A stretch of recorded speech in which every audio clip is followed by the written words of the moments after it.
Hi shalom. இயேசு கிறிஸ்துவின் நாமத்தினால உங்க எல்லாருக்கும் கிருபையும் சமாதானம் உண்டாகட்டும். உங்க எல்லாருக்கும் 2025ஆம் ஆண்டு புத்தாண்டு நல்வாழ்த்துக்கள். இந்த புத்தாண்டுல இருந்து ஆண்டவர் உங்க வாழ்க்கையில ஒரு புதிய காரியத்தை செய்வார் நம்புறேன். இந்த புத்தாண்டு இந்த 2025 அப்படிங்கிற வருஷம் வந்து நம்முடைய கர்த்தராகிய இயேசு கிறிஸ்துவின் பிறப்புல இருந்து அந்த கால்குலேஷன் பண்ணப்பட்டது அந்த 2025. ஸோ நம்முடைய ஆண்டவர் எவ்வளவு பெரிய ஆண்டவர்னா, இந்த ஹோல் ஹிஸ்டரியவே ரெண்டா பிரிச்சவர் தான் நம்ம கர்த்தராகிய இயேசு கிறிஸ்து. கிறிஸ்துவுக்கு முன் கிறிஸ்துவுக்கு பின் அப்படிங்கிறது தான் அந்த அந்த 2025 அப்படிங்கிறதோட கால்குலேஷன்.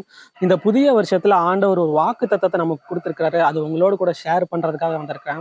வாசிப்போம். ஏசாயா 45வது அதிகாரம் 8வது வசனம். வானங்களை உயர இருந்து சொரியுங்கள், ஆகாய மண்டலங்கள் நீதியை பொழிய கடவது, பூமி திறவுண்டு ரட்சிப்பின் கனியை தந்து நீதியும் கூட விளைவதாக, கர்த்தராகிய நான் இவைகளை உண்டாக்குகிறேன். ஸோ ஆண்டவர் என்ன சொல்றாருன்னா, வானங்களை பார்த்து நீதி பொழிய கடவுன்னு சொல்றாரு. ஆகாய மண்டலத்துல இருந்து நீதி பொழிய கிடவுது, பூமி வந்து திருவுண்டு அது வந்து ரட்சிப்பையும் நீதியும் சேர்த்து விளைவிக்கணும் அப்படின்னு சொல்றாரு.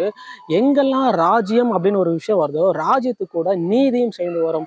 இயேசு கிறிஸ்து சொல்றாரு, முதலாவது தேவனுடைய ராஜ்யத்தையும் அவருடைய நீதியும் தேடுங்கள் அப்படிங்கிறதான். நம்ம எல்லாருக்கும் ராஜ்யம் மட்டும் தான் தெரியும், ஆனால் அந்த நீதியை குறித்து நமக்கு பெரிய அளவுக்கு அறிவு இல்லை.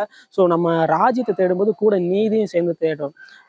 எடுத்துக்காட்டுக்கு நீதியை தேடுறது என்னன்னா, நமக்கு எங்கெல்லாம் அநீதி இழைக்கப்பட்டிருக்குதோ அந்தந்த இடத்துல ஆண்டவர்கிட்ட போயிட்டு, ஆண்டவர் எனக்கு நீதி பண்ணுங்க அப்படின்னு சொல்லி நம்ம கேட்கறது தான் ஆண்டவர்கிட்ட போய் நம்ம நீதியை தேடுறது சொல்லி அர்த்தம். ஸோ அந்த நீதி ஆண்டவர் இந்த வருஷம் நமக்கு வாக்குத்தத்தமா கொடுத்துருக்கிறாரு. நீதியை பொழிய கடவுது அப்படிங்கிறது தான் நம்மளுக்கு வாக்குத்தத்தமா இருக்குது. இந்த நீதியை எப்படி நம்ம ஆண்டவர்கிட்ட போய் கேட்கணும் அப்படின்னா, இப்போ எக்ஸாம்பிளுக்கு ஆபிரகாம் இருக்கிறார். ஆபிரகாமுக்கு குழந்தை இல்லாம இருந்துச்சு, பல வருஷம் குழந்தை இல்லாம இருக்குது. அது அவருக்கு இழைக்கப்பட்ட ஒரு அநீதி. அவர் ஆண்டவர்கிட்ட போயிட்டு, ஆண்டவர் எனக்கு நீதி பண்ணுங்க, எனக்கு குழந்தையை கொடுங்கன்னு சொல்லி கேட்கிறாரு. ஸோ அவர் கேட்ட மாதிரியே அவருடைய விசுவாசத்தின் நிமித்தம் ஆண்டவர் அவருக்கு ஒரு குழந்தையை கொடுக்கிறாரு. முதல்ல அவருக்கு ஒரு உடன்படிக்கை பண்றாரு. அந்த உடன்படிக்கையின் மூலமா ஆபிரகாமுக்கு விசுவாசம் உண்டாகுது. ஆபிரகாமோட அந்த விசுவாசத்தின் நிமித்தம் அவருக்கு ஒரு நீதி செய்யப்படுது.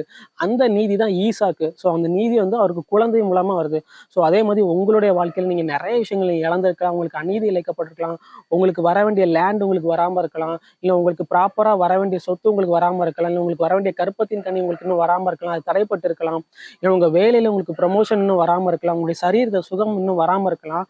அது எல்லாமே உங்களுக்கு இழைக்கப்பட்ட அநீதி. அந்த கான்சியஸ்க்கு முதல்ல வாங்க, உங்களுக்கு அநீதி இழைக்கப்பட்டிருக்குது. நீங்க ஆண்டவர்கிட்ட போயிட்டு நீதி கேட்கும்போது அவர் உங்களுக்கு நீதியை செய்வார். அது வந்து கிரியையின் மூலமா நீதி செய்வார். ஸோ அதுதான் இந்த வருஷத்தோட வாக்குத்தத்தமா இருக்கு. இந்த இந்த வாக்குத்தத்தம் உங்களுக்கு புரிஞ்சிருக்கும்னு நினைக்கிறேன். இது நீங்க விசுவாசிக்கும் போது இது உங்களுடைய வாழ்க்கையில இந்த வாக்குத்தத்தை வந்து அப்ளை பண்ணிக்கலாம். ஸோ ஆண்டவர் உங்க வாழ்க்கையில ஒரு பெரிய காரியங்களை செய்வார், அற்புதங்களை செய்வார். நான் உங்க எல்லாரையும் ஆசீர்வதிக்கிறேன். கர்த்தர் உங்களை ஆசீர்வதிப்பாராக. ஆமென்.